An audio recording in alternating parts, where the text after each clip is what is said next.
If you had told me 5 years ago that a simple land deal would spiral into one of the most twisted, backstabbing, and ultimately satisfying legal battles of my life, I would have laughed. But here I am, sipping coffee on my porch, watching state bulldozers roll through what used to be the fanciest neighborhood in Oak Hollow. And to think, it all started with a forged signature and a handshake deal made behind closed HOA doors. My name is Mason Clark. I'm not a lawyer, a politician, or some millionaire land developer. I'm just a guy who inherited 5,000 acres of woodland and pasture from my grandfather. He worked that land his whole life. Cattle, timber, a few crops, and the occasional lease to hunters. It wasn't glamorous, but it was home. The land had been in our family for nearly a century, untouched by suburbia and HOA nonsense, until the new neighbors moved in. Oak Hollow Estates was built just outside the southern boundary of my land 10 years ago. It was a manufactured utopia, white fences, matching mailboxes, and bylaws so thick you could use them to build a house. The homeowners association there fancied themselves the rulers of their little empire, and they didn't like me. It started small. A note on my gate complaining about unsightly farm equipment. Then came the friendly request to redirect my access road, never mind that it had been there since 1963. Soon I had fines. Fines! For disturbing the visual harmony with my grain silo. But I let it go. My grandfather used to say, "Don't fight pigs in the mud, boy. They enjoy it." I tried to be civil, until I got the letter. It was stamped with the HOA's gold emblem and postmarked from a fancy law firm downtown. I thought it was another ridiculous fine. But no, this one hit harder. They were informing me that a portion of my land, 1,200 acres along the southern ridge, had been legally sold to the Oak Hollow HOA for community development. I nearly dropped the coffee mug in my hand. I read the letter again and again. It listed a transaction, a notarized deed transfer, and, most damning of all, a signature. My signature. Except I had never signed a damn thing. I drove straight to the county records office. The clerk, a nice lady named Denise, pulled the file for me, and there it was, forged, photocopied, and filed away like it was just another Tuesday. I could barely breathe. Someone had sold my land without my consent. And the buyer? A neighborhood HOA with a reputation for suing over mailbox heights. I tried to file a police report. They smiled politely and told me it was a civil matter. I hired a lawyer. He took one look at the paperwork and told me, "Mason, they've got this tied up in a way that's going to take years to undo. And they've got deep pockets." So I did what any reasonable man would do. I went back to my land, stood on the ridge where my grandfather used to teach me to shoot, and I stared out at the neat little rows of houses spreading like a rash toward the horizon. And I made a decision. If they wanted to play dirty, I could dig deeper. The first thing I did was go quiet. No confrontations, no angry letters, no public outbursts. Let them think I was licked. Meanwhile, I started researching. I spent nights poring over old deeds, maps, county annex records, anything that connected my land to the HOA's precious subdivision. That's when I found it. A forgotten easement, buried in a 1974 land use agreement. It was a minor detail back then, a public access route granted to the state in exchange for tax breaks. But it still existed. And that narrow strip of land, it ran straight through Oak Hollow. I grinned. With that easement, I had a foothold. It meant I could legally petition the state for a utility corridor, or better yet, sell it back to the state for conservation and infrastructure planning. But I needed leverage. More than that, I needed a reason for the state to want it. So I made some calls. Environmental impact groups, trail development advocates, even the local water board who had been eyeing the creeks on my land for years. I let them all know my land was available, and if they wanted access, they'd need to cut through Oak Hollow. Within 3 months, I had the beginnings of a deal. The state would purchase not just the easement, but 3,000 acres of my land for a protected nature preserve with full authority to develop infrastructure access, which meant roads, pipes, public trails, and parking. Guess where they'd need to build the parking lot? Right in the heart of Oak Hollow. When the surveyors showed up, the HOA went ballistic. They called emergency meetings, sent cease and desist letters, threatened lawsuits, but they were powerless. The easement was real, the land was mine, and the state had already approved the purchase. That's when the media caught wind. Local HOA faces eviction by state land buyout. Nature preserved to replace suburban neighborhood? I stayed out of the limelight. Let the chaos build. But behind the scenes, I kept the pressure on. A quiet word to a few county supervisors. A donation to the Historical Society. A nudge to an environmental journalist who loved an underdog story. And still, Oak Hollow didn't back down. That was their final mistake. See, while they were busy protesting survey flags and trying to block bulldozers with lawn chairs, they forgot about the part of their own charter that forbade them from interfering with public projects on annexed land. Once the state deal was finalized, my lawyer filed one final motion, condemnation for public use. It passed unanimously. The HOA tried one last Hail Mary, an appeal to the state's land commission. It got laughed out of the room, and this morning, the bulldozers arrived. Neighbors screamed, others cried. Some just packed up and drove away. The fancy signs, the manicured hedges, the matching gazebos, they're all going. I walked down to the southern ridge this afternoon, watched as the first load of topsoil was dumped for the new trailhead.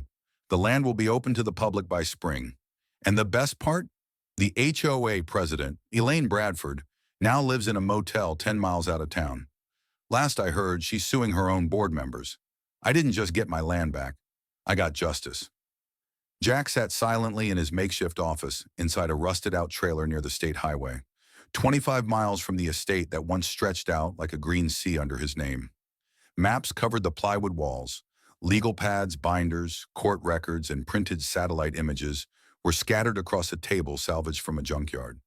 On the wall, a large photograph of the Willow Creek sign, glossy, white, arrogant, hung like a challenge. It was time.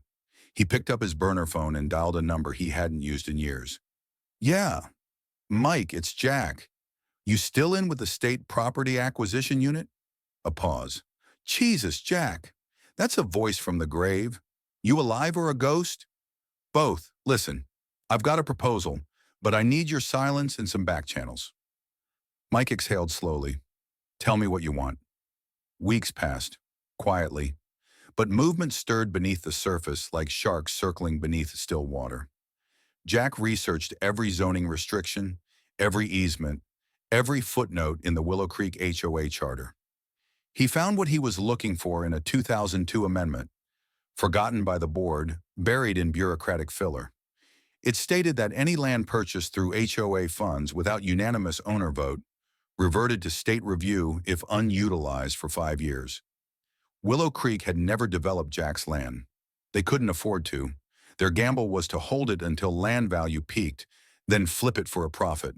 But now they were 5 months past the 5-year mark. He filed the challenge anonymously through a legal proxy. State review was triggered. Investigators were sent.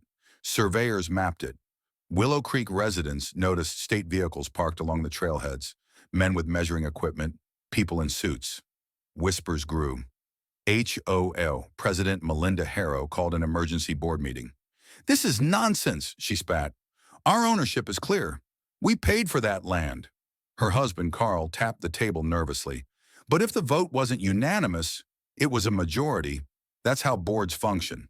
But if we violated that old clause," she turned on him.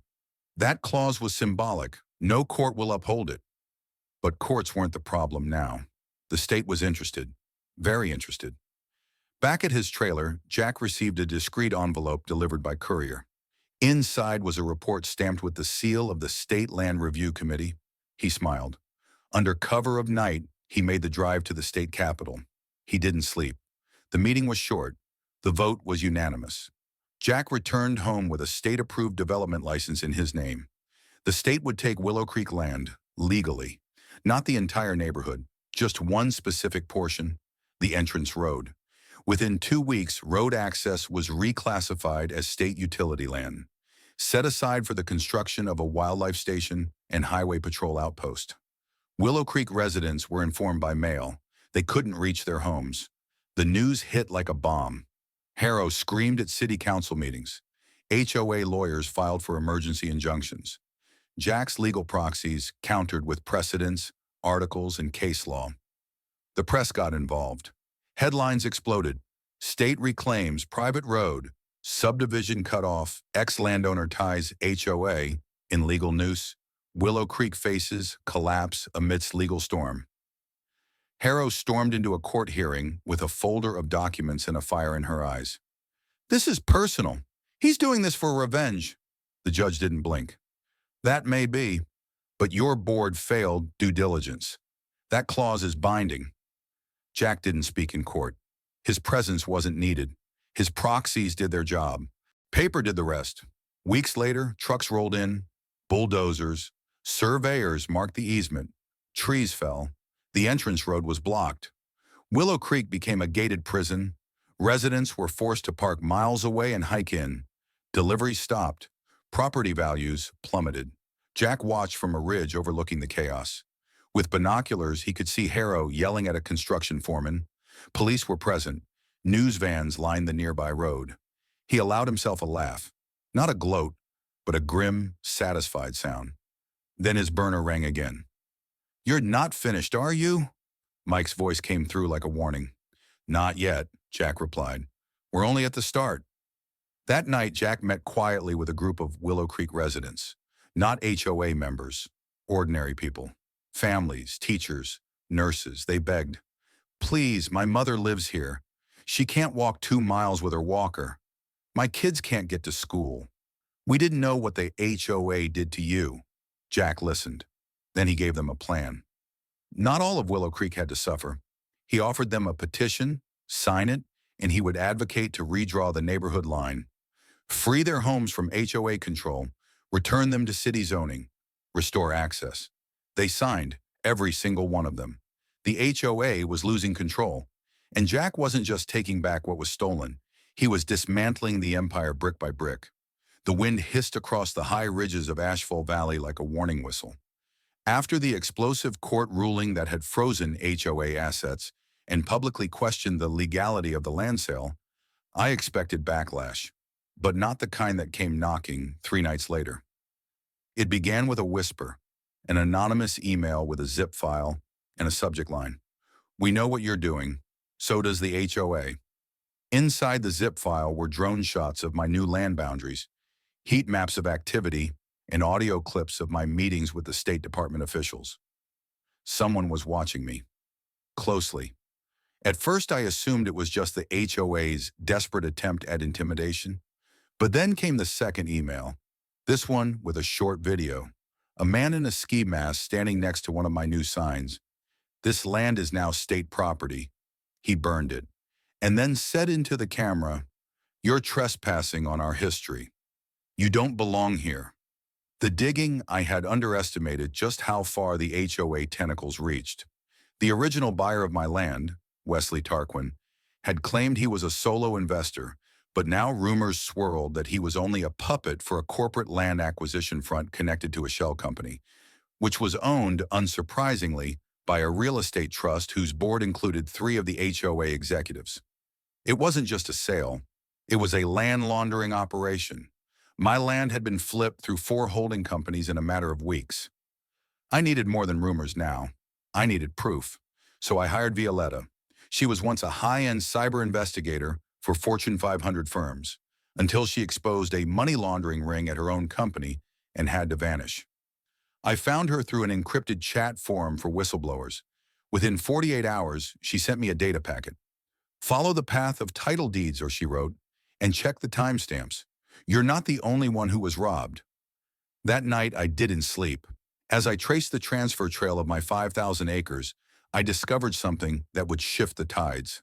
3 separate landowners had parcels that were also snatched, quietly without direct consent. It was a quiet epidemic.